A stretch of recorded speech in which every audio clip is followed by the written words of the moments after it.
Libro segundo. La taberna de la calle del Pozo Real. 1. Minos, Baco y Radamante. Existía en la calle del Pavo Real una taberna que se llamaba Café, que poseía un aposento reservado que hoy es ya histórico. Allí se reunían a veces en casi secreta entrevista hombres poderosos y vigilados que se atrevían a hablar en público. Allí se dieron el 23 de octubre de 1792 el célebre beso a la montaña y la Gironda. Allí fue donde Garat, aunque no lo dice en sus memorias, recibió noticias durante la noche lúgubre en que, después de introducir a Clavier en un lugar seguro de la calle de Beane, detuvo su coche en el Puente Real para oír el toque de rebato. El 28 de julio de 1793, 3 hombres se hallaban reunidos alrededor de una mesa en el aposento reservado. Sentábase cada uno en un lado de la mesa, dejando vacío el cuarto. Eran aproximadamente las 8 de la tarde y había aún alguna claridad del día en la calle. Pero era de noche en aquella sala, y un quinqué colgado del techo, que era lujo en aquella época, iluminaba la mesa. El primero de los 3 hombres era pálido, joven y grave, de labios delgados y de mirada fría. Tenía en las mejillas un tic nervioso que debía molestarle para sonreír. Llevaba la cabeza empolvada, las manos enguantadas, la casaca cepillada y abotonada. Su casaca, de color azul claro, no le hacía ni un solo pliegue. Llevaba, además, calzones de mahón, medias blancas, corbata elevada, guirindola de menudos pliegues y zapatos con hebillas de plata. De los otros 2, uno era una especie de gigante y el otro una especie de enano. El gigante vestía una gran casaca de paño de color de escarlata, le holgaba el cuello dentro de una corbata desanudada, cuyas puntas caían por debajo de la guirindola. Llevaba botas de campana y tenía el pelo erizado, conservando un resto de peinado y de adorno. Su cabellera parecía de crin. Tenía la cara picada de viruelas, una arruga colérica entre las cejas, un pliegue de dulzura en los extremos de la boca, los labios gruesos, los dientes largos, la mirada brillante y los puños de mozo de cordel. El enano era un hombre descolorido, que sentado parecía deforme. Tenía la cabeza inclinada hacia atrás, los ojos inyectados en sangre, manchas lívidas en la cara, un pañuelo anudado sobre su cabello grasiento y lacio, escasa frente y boca enorme y terrible. Llevaba pantalón, zapatos anchos, chaleco que debió haber sido de satín blanco, y sobre el chaleco un ropón, entre cuyos pliegues una línea dura y recta adivinaba un puñal. El primero de estos hombres se llamaba Robespierre. El segundo, Danton, y el tercero, Marat. Eran los únicos en aquella habitación. Había delante de Danton un vaso y una botella de vino cubierta de polvo, que retrataba la botella de cerveza de Lutero. Delante de Marat, una taza de café, y delante de Robespierre, papeles. Próximo a aquellos papeles había uno de esos tinteros pesados de plomo, redondos y estirados, que aún recuerdan los que eran estudiantes al principio de siglo. Al lado del escritorio había una pluma sobre la mesa, y sobre los papeles un voluminoso sello de cobre, en el que se leía Payot y Fecit, y que representaba un pequeño modelo de la Bastilla. Un mapa de Francia se hallaba extendido en medio de la mesa. A la puerta de la sala, pero fuera de ella, encontrábase el perro de presa de Marat, Lorenzo Base, mandadero del número 18 de la calle de los Franciscanos, que el 13 de julio, 15 días después de esta escena, debía descargar un silletazo sobre la cabeza de una mujer llamada Carlota Corday, que en estos momentos estaba en Caen. Lorenzo Base era el portador de las pruebas del amigo del pueblo, y aquella tarde que le condujo su amo al café de la calle del Pavo Real tenía la consigna de permanecer a la puerta de la sala en que se reunían Marat, Danton y Robespierre, y de no dejar pasar a nadie, a no ser que se presentase algún individuo de la Comisión de Salvación Pública, del municipio o del obispado. Robespierre se oponía a cerrar la puerta a Saint-Just, Danton no quería cerrársela a Apache, ni Marat a Guzmán. Bastante tiempo hacía que duraba la conferencia, que se refería al contenido de los papeles que estaban sobre la mesa y que había leído Robespierre. Empezaban a levantar la voz, y la cólera tronaba en el alma de aquellos 3 hombres. Desde fuera se escuchaban de vez en cuando algunas frases pronunciadas en voz más elevada que las otras. En aquella época, la costumbre de las tribunas públicas parecía haber creado el derecho a escuchar. En aquellos tiempos, el expedicionario Fabricio París observaba por el agujero de la cerradura lo que hacía el Comité de Salvación Pública, lo que, dicho de paso, no fue inútil, porque París llamó la atención a Danton de lo que pasaba en la noche del 30 al 31 de marzo de 1794. Lorenzo Bas se aplicó el oído a la puerta de la sala donde estaban congregados Danton, Marat y Robespierre. Lorenzo Bas se servía a Marat, pero pertenecía a la reunión del obispado. 2. Magnat stantur voce per umbras. Danton acababa de levantarse, haciendo retroceder la silla con convulsivo impulso. «Oíd», exclamó. «No hay más que un asunto urgente, el de que la República está en peligro. No veo nada tan importante como librar a Francia del enemigo. Para eso, todos los recursos son buenos, todos. Cuando me amenazan toda clase de peligros me valgo de toda clase de medios, y cuando todo lo temo lo arrostro todo.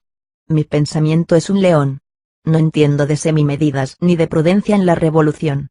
Némesis no es la diosa de la gazmoñería. Seamos espantosos y útiles. ¿Acaso el elefante mira dónde pone el pie? Aplastemos al enemigo». «Estoy de acuerdo», respondió Robespierre con voz suave, y agregó la cuestión está en saber dónde está el enemigo. «Está fuera y yo le he expulsado», dijo Danton. «Está dentro y yo le vigilo», repuso Robespierre. «Pues yo le expulsaré nuevamente», añadió Danton. «No se puede expulsar al enemigo interior». «¿Pues qué se hace con él?» «Se le aniquila». «Conforme con ello», contestó Danton a su vez, y añadió. «Pero os digo que está fuera, Robespierre». «Danton, yo os manifiesto que está dentro». «Está en la frontera». «Se halla en la Vendée». «Calmaos», repuso una tercera voz. «Está en todas partes y estáis perdidos». Marat se expresaba así. Robespierre miró a Marat y siguió hablando tranquilamente. «Dejémonos de generalidades, yo me refiero a hechos concretos. He aquí los hechos». «Fatuo», murmuró entre dientes Marat. Robespierre señaló los papeles extendidos ante él y continuó hablando. «Os he leído los despachos de Prieur del Marne y acabo de comunicaros los datos que he recibido de Gelambre. Danton, la guerra extranjera no es nada. La guerra civil lo es todo. La guerra extranjera es una desolladura en el codo y la guerra civil es la úlcera que mina las entrañas. De lo que acabo de leer, resulta que la Vendée, dividida hasta hoy entre muchos jefes, está ya en el instante de concentrarse y va a tener desde hoy un capitán único». «Un bandido central», exclamó Danton. «Este es», prosiguió Robespierre, «el hombre que desembarcó próximo a Pontorso el 2 de junio. Habéis visto de lo que es capaz. Tened presente que ese desembarque coincide con la prisión de los representantes en misión, Prieur de la Costa de Oro, y Rome, en Bayeux, por ese distrito traidor de Calvados, el 2 de junio, es decir, en el citado día». «Y su traslación al castillo de Caen», dijo Danton. Robespierre añadió. «Seguiré resumiendo los despachos. La guerra de montaña se organiza en vasta escala. Al mismo tiempo se prepara un desembarco inglés. Vendeanos e ingleses casi son lo mismo, los hurones de Finisterre se expresan en la misma lengua que los topinambos de Cornwall. Conocen el texto de la carta interceptada de Pinsalle, en la que se dice que 20.000 casacas rojas, repartidas entre los insurrectos, lograrán que se levanten 100.000. Cuando la insurrección de los campesinos sea total se verificará el desembarco de tropas inglesas. Ved aquí el plan. Podéis seguirle en el mapa». Robespierre colocó el dedo en él y prosiguió. «A los ingleses se les deja la elección del punto del desembarco desde Cancale a Paimpol. Craig querría mejorar la bahía de Saint-Brieuc. Cornwallis, la bahía de Saint-Cast. Esto es únicamente un detalle. Defiende la orilla izquierda del Loire el ejército vendeano rebelde, y han prometido 40 parroquias normandas su concurso para invadir las 28 leguas que tenemos al descubierto entre Ancenis y Pontorson. El desembarque se realizará en 3 puntos, en Plérin, en Ignac y en Pleuneuf. De Plérin pasarán a Saint-Brieuc y de Pleuneuf a Lamballe. El segundo día arribarán a Dinan, donde existen 900 prisioneros ingleses, y ocuparán al mismo tiempo a Saint-Jouan y a Saint-Maine, en donde dejarán la caballería. El tercer día, 2 columnas se dirigirán, una desde Saint-Jouan hasta Bede y la otra desde Dinan hasta Becherel, que es una fortificación natural, en la que establecerán las baterías. Al cuarto día se encontrarán en Rennes, que es la llave de la Bretaña. Una vez tomada Rennes caerán en su poder Châteauneuf-Saint-Malo, y en Rennes hay 1.000.000 de cartuchos y 50 piezas de artillería de campaña, de las que se apoderarán, agregó Danton. Voy a terminar. De Rennes partirán 3 columnas, una irá a Fougeres, otra a Vitré y la tercera a Redon. Estando cortados los puentes, los enemigos se proveerán de pontones y de maderos y de guías, que los llevarán por sitios que pueda vadear la caballería. De Fougeres saldrán columnas sobre Abranches, de Redon, sobre Ancenis, y de Vitré, sobre Laval. Nantes se rendirá. Brest, igualmente. Redon les proporcionará la posesión de todo el curso del Vilaine. Fourges, la del camino de Normandía, y Vitré, la del camino de París. Pasados 15 días se reunirá un ejército de bandidos de 300.000 hombres y toda la Bretaña se hallará en poder del rey de Francia. Es decir, del rey de Inglaterra, replicó Danton. No. Del rey de Francia, confirmó Robespierre, del rey de Francia, que es peor. Bastaron 15 días para expulsar al extranjero. Pero se han precisado 1800 años para eliminar a la monarquía.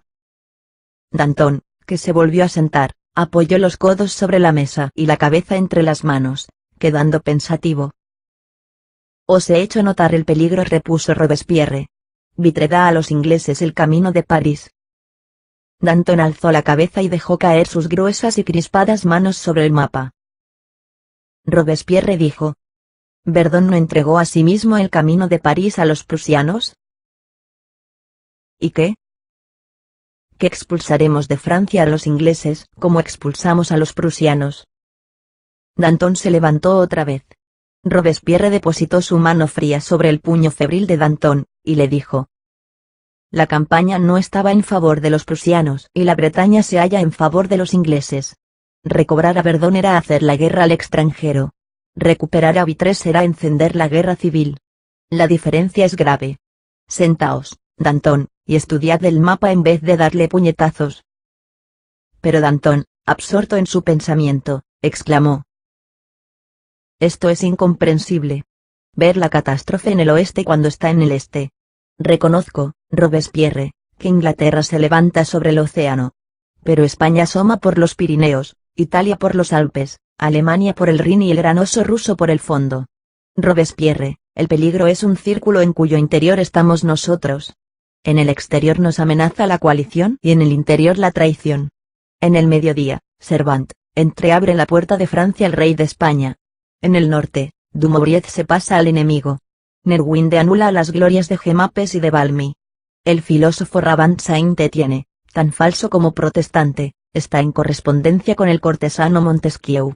El ejército está reducido, sin que ni un solo batallón tenga más de 400 hombres. El bravo regimiento de Deux-Ponts se ve diezmado a 150 hombres. El campamento de Pamar se ha rendido. Solo le quedan ya a Givet 500 sacos de harina. Retrocedamos hacia Landau. Gurmser persigue a Kleber. Maguncia sucumbe con valor, Condé cobardemente y Valenciennes también. Lo que no evita que Chaucel, defendiendo a Valenciennes, y Feraud, defendiendo a Condé, sean héroes, como Meunier, que defendió a Maguncia. Pero todos los restantes nos hacen traición. D'Arville nos es traidor en Aix-la-Chapelle. Mouton, en Bruselas. Valence, en Breda. Neuilly, en Limburgo. Miranda, en Maastricht, y son traidores Stengel, Lanone, Ligonier, Menou y Dillon. Es necesario hacer escarmientos. Las contramarchas de Custine son sospechosas. Me parece que Custine prefiere la toma lucrativa de Frankfurt a la toma provechosa de Coblenza. Cierto es que Frankfurt puede pagar 4 millones de contribución de guerra. Pero, ¿qué es eso en proporción de la ventaja que nos resultaría de aplastar el nido de emigrados? Meunier falleció el 13 de junio. Ya se ha quedado solo Kleber, y entre tanto Brunswick robustece sus fuerzas y avanza, enarbolando la bandera alemana en todas las plazas francesas que toma. El margrave de Brandeburgo es actualmente el árbitro de Europa. Se mete en el bolsillo nuestras provincias y ya veréis cómo se adjudica a Bélgica. No parece sino que trabajamos para Berlín. Si esto sigue, si no establecemos el orden, la Revolución Francesa se habrá hecho en beneficio de Potsdam y habrá dado como único resultado engrandecer los pequeños estados de Federico II y habremos guillotinado al rey de Francia en beneficio del rey de Prusia. Danton terminó lanzando una carcajada terrible. La risa de este hizo sonreír a Marat y que tomase la palabra del modo siguiente. Cada cual poseéis vuestro coco, para vos, Danton, es la Prusia.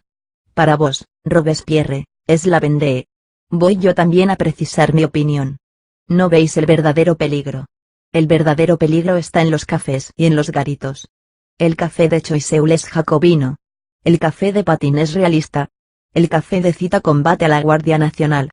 El café de la Puerta de San Martín la defiende. El café de la Regencia está contra Brissot. El café Caraza le es favorable. El café Precope jura por Diderot. El café del Teatro Francés jura por Voltaire. En la rotonda se rasgan los asignados. Los cafés del barrio de San Marcelo están furiosos. El café Manouri mueve la cuestión de las harinas. En el café de Foy hay mucho estrépito y borracheras, y en el pórtico, zumbidos de los tunos de la bolsa. Estos son los peligros serios. Danton no reía ya. Marat seguía sonriendo. La sonrisa del enano es peor que la risa del coloso. Os chanceáis, Marat, gritó Danton. Marat experimentó el movimiento convulsivo de caderas, que le dio celebridad, y ya no sonreía. Siempre sois el mismo, ciudadano Danton, replicó. Sois el que en plena convención me llamó un tal Marat. Escuchad, y os perdono, porque atravesamos un instante imbécil. ¿Decís que me burlo? En efecto. ¿Quién soy yo? He denunciado a Chazot, a Petion, a Kersaint, a Moreton, a Dufriche de Balacé, a Ligonier, a Menou, a Blaneville, a Gensone, a Byron, a Lidon y a Chambon. ¿Los denuncié inmerecidamente? Hubo la traición en el traidor, y considero que es útil denunciar al criminal antes de que ejecute el crimen. Tengo por costumbre decir la víspera lo que vosotros decís al día siguiente. Presenté a la Asamblea un plan completo de legislación criminal. ¿Qué hice hasta ahora? Pedir que se instruyan las secciones para disciplinarlas en la doctrina de la revolución. Hice levantar los sellos de 32 expedientes. Pedí los diamantes depositados en manos de Roland. Probé que los brisotistas habían entregado a la Comisión de Seguridad General autos de prisión en blanco. Señalé las omisiones del informe del INDET sobre los crímenes de Capeto. Voté por el suplicio del tirano en el transcurso de 24 horas. Defendí los batallones llamados el Man Conseil y el Republicano. Evité la lectura de la carta de Narbonne y de Malonet. Presenté una proposición en favor de los soldados heridos. Hice desaparecer la comisión de los 6. Preví en el asunto de Mont la traición de Dumouriez. Reclamé que se retuviesen en rehenes 100.000 parientes de emigrados en cambio de los comisarios entregados al enemigo. Propuse que se considerase traidor a todo representante que saliera de las barreras de París. Descubrí a la facción rolandista en los desórdenes de Marsella. Insistí en que se pusiese a precio la cabeza de igualdad, hijo. Defendí a Borchote. Pedí la votación nominal para lanzar a Isnard de la presidencia. Hice declarar que los parisienses han merecido bien de la patria. Por eso Louvet me llama Polichinela. Por eso Finisterre solicita que me expulsen. La ciudad de Loudun pide que me destierren y la de Amiens, que me pongan un bozal. Por eso Coburgo quiere que me prendan y Lecoitre-Pirabeau propone a la convención que me declare demente. ¿Para qué me habéis hecho venir a vuestro conciliábulo, ciudadano Danton, sino para pedirme parecer? ¿Solicité yo venir aquí? Al contrario, me contrarían las conferencias privadas con gentes antirevolucionarias como Robespierre y vos. Por otra parte, debí esperar que no me comprendierais, y no me habéis comprendido. No sois hombre de Estado, y tendréis que aprender a deletrear el arte de la política. Cuanto hablé equivale a lo siguiente, que os equivocáis los dos. Que el peligro no está en Londres, como cree Robespierre, ni en Berlín, como cree Danton. Está en París, se halla en la falta de unidad, en el derecho que cada uno considera tener para tirar por su lado, empezando por vosotros. En la trituración de los talentos, en la anarquía de las voluntades. La anarquía, interrumpió Danton. ¿Quién la produce sino vos? Marat prosiguió sin detenerse. Repito que el verdadero peligro está en la multitud de cafés, en la infinidad de garitos y de clubs. En el club de los negros, en el de los federados, en el de las damas, en el de los imparciales, fundado en épocas de Clermont-Tonnerre, que fue club monárquico en 1790, círculo social ideado por el clérigo Claudio Franchet. En el club de los gorros de lana, fundado por el gacetista Prudhomme, etc., etc., sin incluir vuestro club de los jacobinos, Robespierre, y vuestro club de los franciscanos, Danton. El peligro está en el hombre, que hizo que el portasacos Blin colgara de un farol del ayuntamiento al panadero del mercado Palu, Francisco Denis, y en la justicia que hizo ahorcar al portasacos Blin en venganza. El peligro está en el papel moneda, que se desprecia. En la calle del Temple cayó al suelo un asignado de 100 francos, y un transeúnte, hijo del pueblo, al pasar ante él, dijo, no vale la pena de recogerlo. El peligro está en los agiotistas y monopolizadores. No es suficiente haber enarbolado la bandera negra en el ayuntamiento ni haber preso al barón de Trenck. Hay que retorcer el pescuezo a ese viejo intrigante de la prisión. ¿Creéis haber ejecutado lo que se debe con que el presidente de la convención ponga una corona cívica en la cabeza de la Berteche, que recibió 41 sablazos en Gemapes y cuya fama pregona Chenier? Comedias y farsas. ¿No veis lo que ocurre en París si buscáis lejos el peligro cuando está cerca? Robespierre. ¿De qué os beneficia vuestra policía? Porque son espías vuestros Payan, en el municipio. Cofinal, en el Tribunal Revolucionario. David, en la Junta de Seguridad General. Coiton, en la de Salvación Pública. Ya veis que estoy bien enterado. Pues escuchad lo que os digo, el peligro está sobre vuestras cabezas. El peligro está bajo vuestros pies. Se conspira y se conspira. Los transeúntes se leen unos a otros los periódicos en las calles y se hacen indicaciones con la cabeza. 6.000 hombres sin carta de naturaleza, emigrados que han regresado, petimetres y tunantes, están escondidos en las cuevas, en los graneros y en las galerías de madera del Palais Royal. Se hace cola en las puertas de las taonas. Las mujeres, en los portales, cruzan las manos y preguntan: ¿cuándo tendremos la paz? En vano os cerráis para estar solo entre los vuestros. En la sala del Consejo Ejecutivo no se ignora nada de lo que allí decís.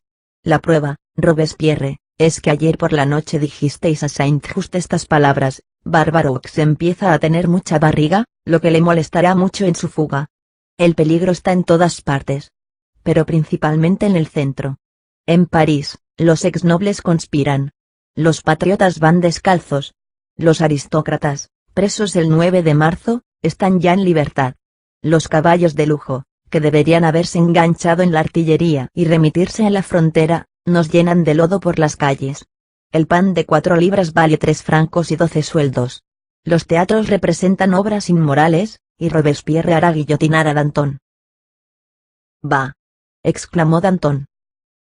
Robespierre miraba atentamente al mapa. «Lo que nos urge», gritó bruscamente Marat, «es un dictador, Robespierre. Ya sabéis que quiero un dictador». Robespierre levantó la cabeza y dijo: «Ya lo sé, Marat, vos y yo». «Yo o vos», replicó el eludido. Danton rumió entre dientes. «La dictadura. Proclamadla si os atrevéis». Marat vio el fruncimiento de cejas de Danton y dijo: «Vamos, empleemos el último esfuerzo y pongámonos de acuerdo, que la situación vale la pena de hacer algún sacrificio. ¿No nos pusimos de acuerdo para los sucesos del 31 de mayo? La cuestión de unidad de acción es más seria todavía que el girondismo, que es una cuestión secundaria. Hay algo de verdad en lo que decís. Pero la verdad real se encierra en lo que yo digo. Al sur tenemos el federalismo. Al oeste, el realismo. En París, el lance entre la convención y el municipio. En las fronteras, la retirada de Custine y la traición de Dumouriez. ¿Qué representa todo eso? La desmembración. ¿Qué necesitamos? La unidad. En ella está la salvación. Pero apresurémonos. Es preciso que París tome el gobierno de la revolución. Si desperdiciamos una hora, los vendeanos pueden entrar en Orleans y los prusianos en París. Es cierto. Os lo concedo, Robespierre. Os lo concedo, Danton. Pues bien, de esto se deduce la necesidad de la dictadura. Apoderémonos, pues, de la dictadura. Entre los tres representamos la república, somos las 3 cabezas de Cerbero. De dichas 3 cabezas, una habla, y sois vos, Robespierre. La otra ruge, y sois vos, Danton. La otra muerde, dijo Danton, y sois vos, Marat. Las 3 muerden, contestó Robespierre. Hubo un momento de silencio. Después prosiguió el diálogo, heno de sacudidas sombrías. Oíd, Marat, antes de casarse es preciso conocerse. ¿Cómo supisteis lo que dije ayer a Saint-Just? Esa es cuenta mía, Robespierre. Marat.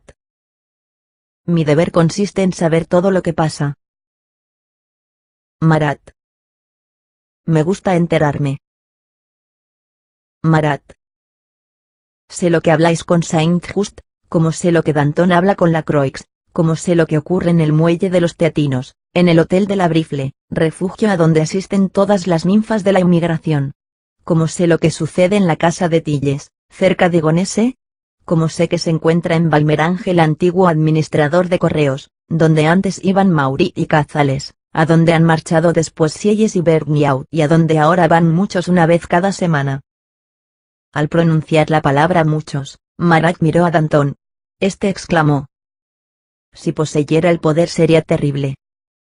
Marat prosiguió: sé cuánto decís, Robespierre, como sé lo que ocurría en la Torre del Temple cuando cebaban a Luis XVI, tanto que solo en el mes de septiembre, el lobo, la loba y los lobeznos se tragaron 86 cestas de melocotones, mientras el pueblo perecía de hambre.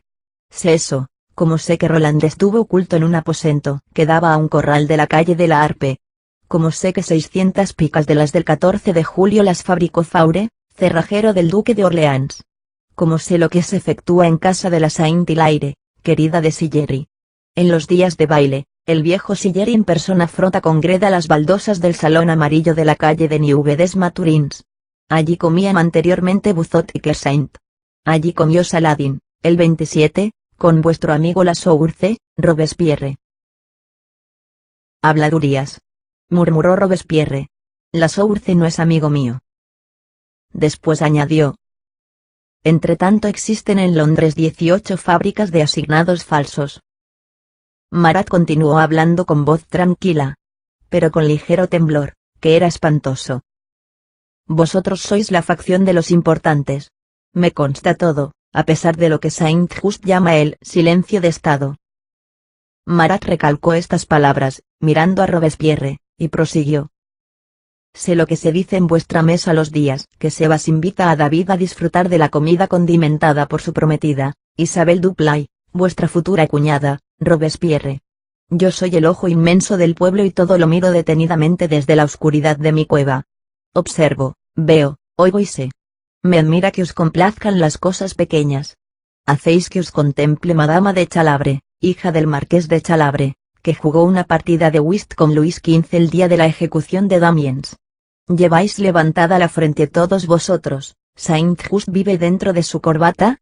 Legendre viste con pulcritud, con levita nueva, chaleco blanco y una guirindola, para que olviden su delantal.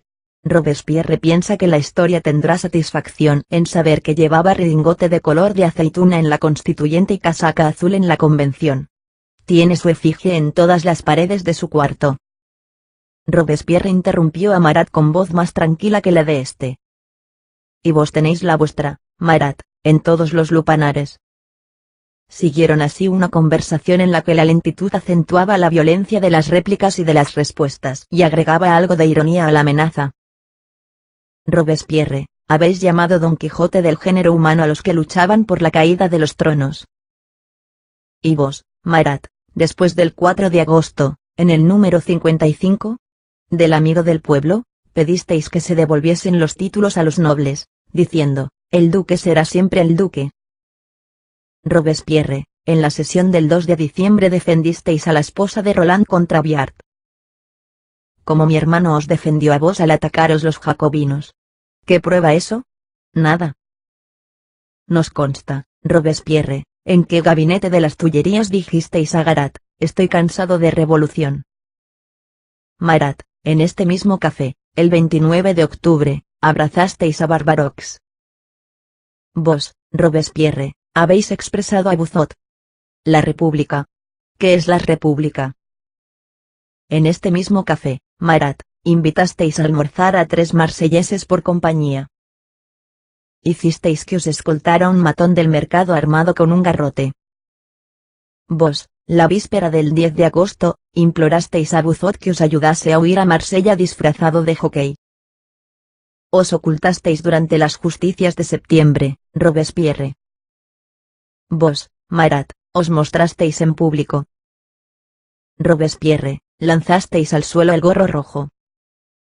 Sí, cuando se lo puso un traidor. Lo que adorna a Dumouriez mancha a Robespierre. Mientras el desfile de los soldados de Chateauvieux no quisisteis cubrir con un velo la cabeza de Luis XVI. Hice más que cubrírsela, se la corté, respondió Robespierre. Danton intervino en este instante, pero como el aceite interviene en el fuego. Robespierre, Marat, sosegaos, dijo. ¿Por qué se mete con nosotros, Danton? Contestó Marat, que no le gustaba que le llamasen en segundo lugar, y volviéndose bruscamente hacia el interpelado. Danton dio un salto sobre su asiento. ¿Por qué me meto? Porque no deben existir patricidios, porque no deben combatirse dos hombres que sirven al pueblo. Basta con la guerra extranjera, basta con la guerra civil, y sería demasiado que se encendiese la guerra doméstica. Yo hice la revolución y no deseo que nadie la deshaga. Por eso intervengo en vuestra disputa. Marat contestó sin levantar la voz. Valdría más que rindieseis vuestras cuentas. ¿Mis cuentas?, gritó Danton. Id a reclamarlas a los desfiladeros del Argonne, a la Champaña libertada, a la Bélgica conquistada, a los ejércitos, en los que fui 4 veces a poner el pecho ante la metralla. Id a pedirlas a la Plaza de la Revolución, al patíbulo del 21 de enero, al trono derribado, a la guillotina, esa viuda. Marat le interrumpió, exclamando. La guillotina es virgen. El que se acuesta con ella no la fecunda. ¿Qué sabéis vos? Yo la fecundaré, replicó Danton. Lo veremos, contestó Marat, sonriendo. Danton vio la sonrisa y gritó. Marat, sois el hombre que se oculta, mientras que yo soy el hombre que se manifiesta a la luz del sol y ante todos los vientos. Me repugna la vida del reptil y no quiero ver cucarachas. Vos habitáis una cueva, yo habito en la calle. Vos no os comunicáis con nadie, yo dejo que me vea todo el que pasa y quiera hablarme. Danton, repuso Marat, cesando de sonreír, rendid cuenta de los 33.000 escudos en dinero contante que Montmorency nos satisfizo en nombre del rey, bajo el pretexto de indemnizaros de la pérdida de vuestro destino de procurador en el Châtelet. Fui de los del 14 de julio, replicó Danton con altivez. ¿Y el guardamuebles? ¿Y los diamantes de la corona? He sido de los del 6 de octubre. ¿Y los robos de vuestro alter ego Lacroix en Bélgica? Fui de los del 20 de junio. ¿Y los préstamos hechos a la Montansier? Excité al pueblo a la vuelta de Varennes. ¿Y el teatro de la ópera, que se está construyendo con el dinero que suministráis? Yo he armado las secciones de París. ¿Y las 100.000 libras de fondos secretos del Ministerio de Justicia? Yo produje el 10 de agosto. ¿Y los 2 millones de gastos secretos de la Asamblea, cuya cuarta parte os quedasteis vos? Detuve al enemigo en su marcha y cerré el paso a los reyes coligados. Prostituta, exclamó Marat. Danton se levantó. Estaba horrorizado. Sí, sí, gritó, soy una mujer pública. He vendido mi cuerpo, pero he librado al mundo. Robespierre estaba mordiéndose las uñas. No podía reír ni sonreír. Ni poseía la risa relámpago de Danton ni la sonrisa punzante de Marat. Danton agregó. Soy como el océano, tengo mi flujo y mi reflujo. En el mar que está abajo se divisan mis escollos, en alta mar se ven mis olas. Vuestra espuma, contestó Marat. Mi tempestad, replicó Danton. Al mismo tiempo que Danton se había levantado Marat, y entonces estalló su cólera. La culebra se convirtió rápidamente en dragón. Ah, Robespierre. Ah, Danton. Gritó. No, no queréis escucharme. Pues bien, os digo que estáis perdidos. Vuestra política os conduce a un callejón sin salida, a la imposibilidad de ir más lejos, a conseguir que se os cierren todas las puertas, menos la del sepulcro. Esa es nuestra grandeza, dijo Danton, elevando los hombros. Marat continuó. Estate alerta, Danton. Vergniaud tiene también la boca grande, los labios gruesos y fruce el entrecejo. Es tan picado de viruelas como Mirabeau y como tú, y no pudo impedir las ocurrencias del 31 de mayo. Ah, te encoges de hombros. Pues hay ocasiones que el encogerse de hombros produce la caída de la cabeza. Danton, te predigo que tu voz de trueno, tu corbata floja, tus botas altas, tus cenas de confianza y tus bolsillos llenos, todo eso pertenecerá a Luisita. Luisita era el mote cariñoso que daba Marat a la guillotina. En cuanto a ti, Robespierre, prosiguió Marat, eres moderado. Pero eso de nada te servirá. Anda, empólvate, cepíllate, haz el farauste, ten numerosas camisas, preséntate atildado, planchado y peinado. Eso no evitará que te lleven a la plaza de la Greve. Lee la declaración de Brunswick, que por eso no dejarán de considerarte como el regicida Damiens. Es el eco de Coblenza, dijo entre dientes Robespierre. No soy eco de nada y el grito de todo. Vosotros sois jóvenes aún. ¿Qué edad tienes, Danton? 34 años. ¿Qué edad tienes, Robespierre? 33 años. Pues yo he vivido siempre. ¿Soy el anciano sufrimiento humano? Yo tengo 6000 años. Es cierto, replicó Danton. Desde hace 6000 años Caín se encerró en su odio como en la piedra. La piedra se destroza, el sapo salta entre los hombres y se llama Marat. Danton, gritó el eludido, y un lívido resplandor se dibujó en sus ojos. ¿Y bien? ¿Qué? Le preguntó Danton. Así hablaban aquellos tres hombres formidables. 3. Estremecimiento de fibras profundas. El diálogo tuvo un instante de reposo y los tres titanes volvieron a ensimismarse cada uno en su pensamiento. ¿Las hidras son temidas por los leones? Robespierre se quedó muy pálido y Danton muy colorado. Ambos se habían estremecido. El relámpago que animara las pupilas leonadas de Marat había desaparecido. La calma imperiosa reinaba ya en el semblante de aquel hombre temido entre los temibles. Danton se sentía vencido. Pero no quería rendirse, y renovando la conversación, dijo: Marat habla muy alto de dictadura y de unidad. Pero él solo sirve para disolver. Robespierre, abriendo sus delgados labios, agregó: Soy de la opinión de Anacarsis Ciot, que dijo, ni Roland ni Marat. Y yo, respondió Marat, digo, ni Danton ni Robespierre. Miró a los dos detenidamente y añadió: Permitidme que os dé un consejo. Danton, ya que estáis enamorado y pensáis volveros a casar, abandonad la política y sed prudente.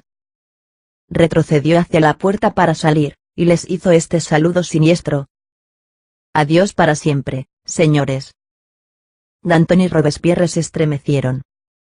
En aquel instante se oyó una voz en el fondo de la sala que dijo: No tienes razón, Marat. Los tres volvieron la cabeza. Durante la explosión de Marat, y sin que éste lo advirtiera, un hombre había entrado por la puerta del fondo. ¿Eres tú, ciudadano Zimourdain? Exclamó Marat. Buenos días. Era, en efecto, Zimourdain. Insisto en que no tienes razón, Marat. Marat se puso verde, que era su modo de palidecer. Zimourdain añadió: Tú eres provechoso. Pero Robespierre y Danton son necesarios. ¿Por qué los amenazas? Unión, ciudadanos, unión, que el pueblo quiere que estéis unidos. La entrada de este republicano hizo el efecto de un chorro de agua fría y aplacó, si no el fondo, a lo menos la superficie. Zimourdain se adelantó hasta la mesa. Danton y Robespierre le conocían por haberse distinguido varias veces en las tribunas públicas de la convención como hombre influyente, al que saludaba el pueblo. Robespierre, no obstante, que era formalista, preguntó: Ciudadano, ¿cómo habéis entrado aquí? ¿Pertenece al obispado?, contestó Marat, con acento que denotaba cierta sumisión. Marat provocaba la convención, dirigía el municipio y temía al obispado. Tal es la ley histórica. Mirabeau siente removerse a Robespierre en profundidad ignorada. Robespierre siente removerse a Marat. Marat siente bullir bajo sus pies a Hebert. Hebert siente a Babeuf. Mientras las capas subterráneas continúan tranquilas, el hombre político puede marchar. Pero debajo de la capa más revolucionaria hay un subsuelo, y los más osados se paralizan perplejos cuando sienten bajo sus pies el movimiento que ellos produjeron antes sobre los de arriba. saber discernir el movimiento que nace de la codicia del que origina los principios, combatir el uno y secundar el otro, constituye el genio y la virtud de los grandes revolucionarios. Danton vio ceder a Marat, y dijo: «No está aquí de más el ciudadano Zimourdain». Le tendió la mano, y agregó: «Expliquémosle la situación, ya que llega oportunamente. Yo represento la montaña. Robespierre representa la Comisión de Salvación Pública. Marat representa al municipio. Zimourdain representa al obispado. Zimourdain nos diferenciará». «Bien», contestó Zimourdain con aire grave y sencillo. «¿De qué se trata?». «De la Vendée», respondió Robespierre. «La Vendée», exclamó Zimourdain, añadiendo: «es nuestra gran amenaza. Si la revolución perece es porque la matará la Vendée, que es más temible que 10 Alemanias. Para que Francia exista es necesario que la Vendée muera». Tales palabras le hicieron simpatizar con Robespierre, el que le interrogó, sin embargo: «¿Habéis sido clérigo?». Su aire clerical no se escapaba a la penetración de Robespierre. «Sí, ciudadano», le respondió Zimourdain.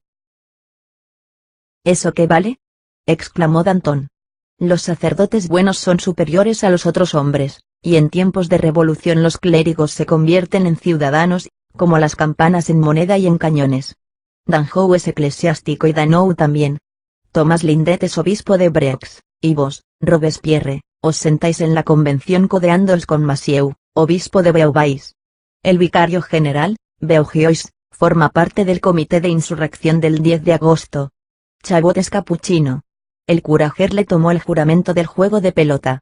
El presbítero Antiran hizo declarar la Asamblea Nacional superior al rey.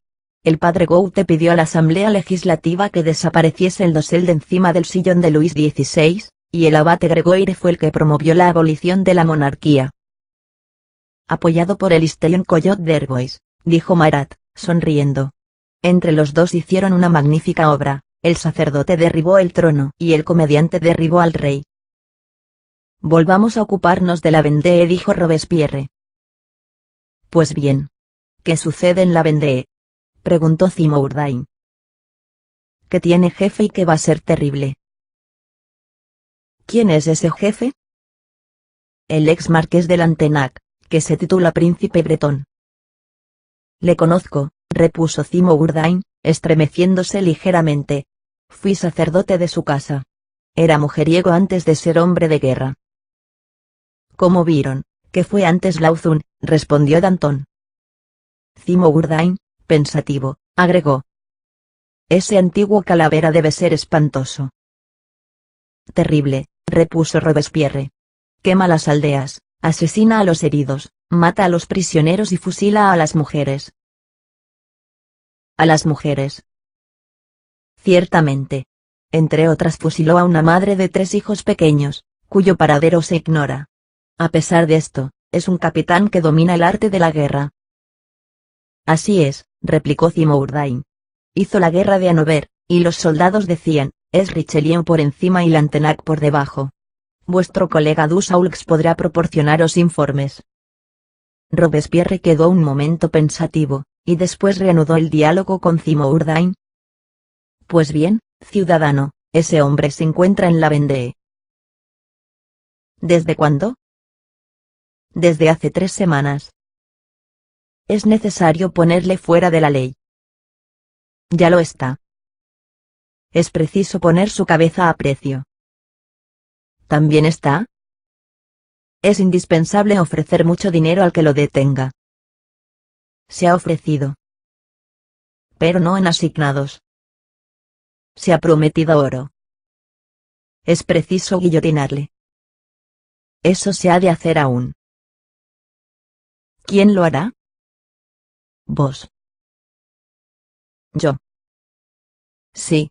Os nombraremos delegado de la Comisión de Salvación Pública con extensos poderes». «Acepto», contestó Zimourdain. Robespierre era rápido en sus elecciones. Tenía esa cualidad de hombre de Estado.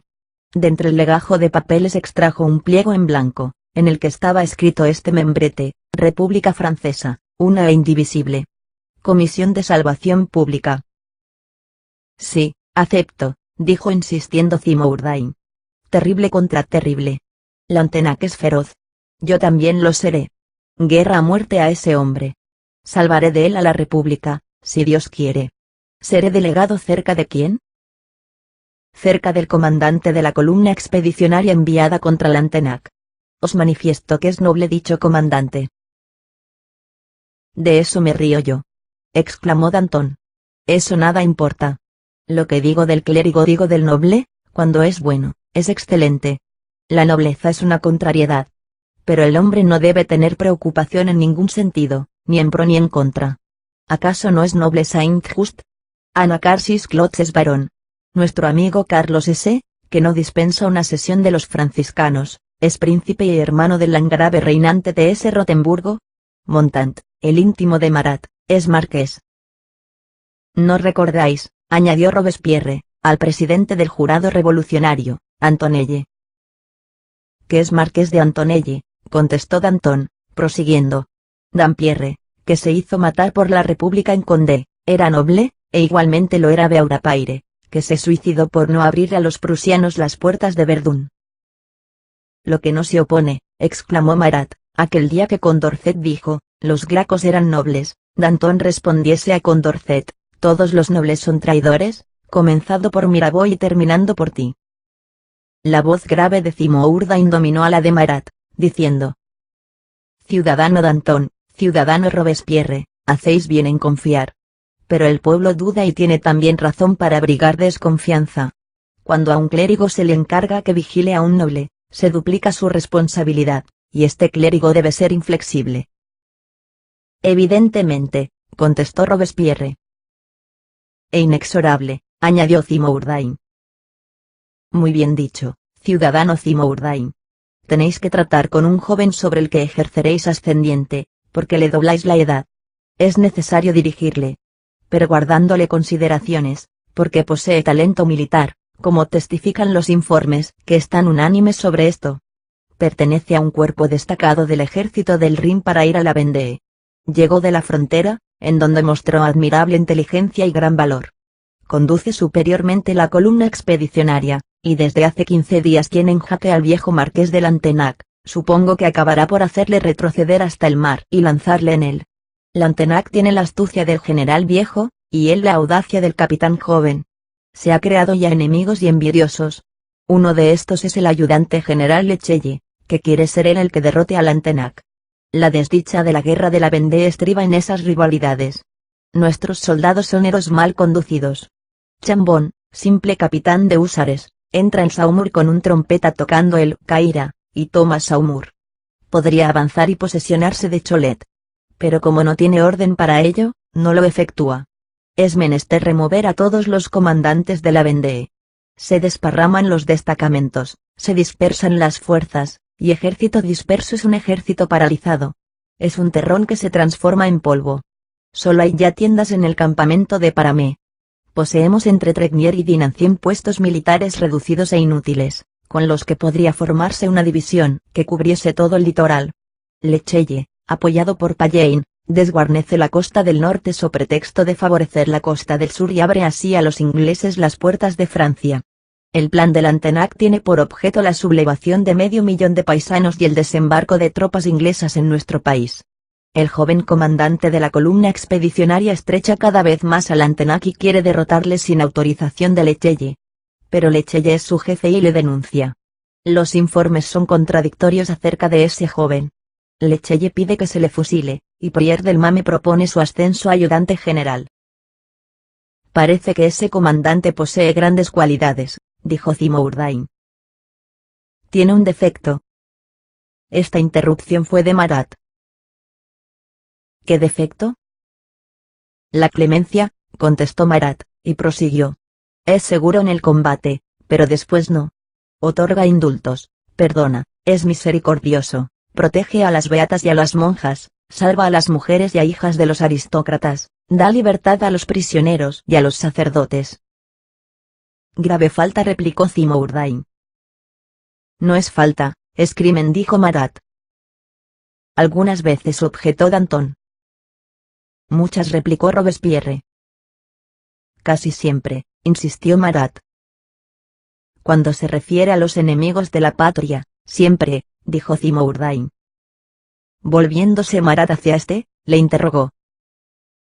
¿Qué harías tú, Zimourdain, con un jefe republicano que pusiera en libertad a un jefe realista? Sería de la misma opinión de Lechelle. Le haría fusilar. O guillotinar, dijo Marat. A elección suya, contestó Zimourdain. Igual da una cosa que otra, exclamó Danton riendo. De modo que si un jefe republicano tropezase le harías cortar la cabeza. En el plazo de 24 horas. Pues bien, repuso Marat, soy del parecer de Robespierre. Debemos enviar al ciudadano Zimourdain como comisario delegado del Comité de Salvación Pública cerca del comandante de la Fuerza Expedicionaria del Ejército de las Costas. ¿Cómo se llama ese comandante? Es un ex noble, contestó Robespierre, y se puso a hojear el legajo de papeles. Determinamos, pues, que el ex cura vigile al ex noble, repuso Danton. Desconfío de ambos cuando están solos. Pero cuando están unidos no les temo, porque se espían recíprocamente y van rectos ambos.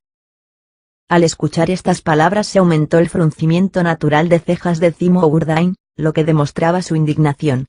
Pero encontrando la observación anterior justa en el fondo, sin volverse hacia Danton, dijo. Si el comandante republicano que estoy encargado de vigilar da un mal paso, sufrirá la pena de muerte. Robespierre concluyó de examinar los papeles y tomó la palabra. Aquí tenéis su nombre, ciudadano Zimourdain. El citado comandante es un ex vizconde y se llama Gauvain.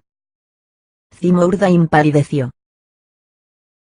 Gauvain, exclamó. A Marat le llamó la atención la palidez de Zimourdain. El vizconde Gauvain, repitió Sí, repuso Robespierre. ¿Y qué? Le preguntó Marat. Hubo un momento de silencio.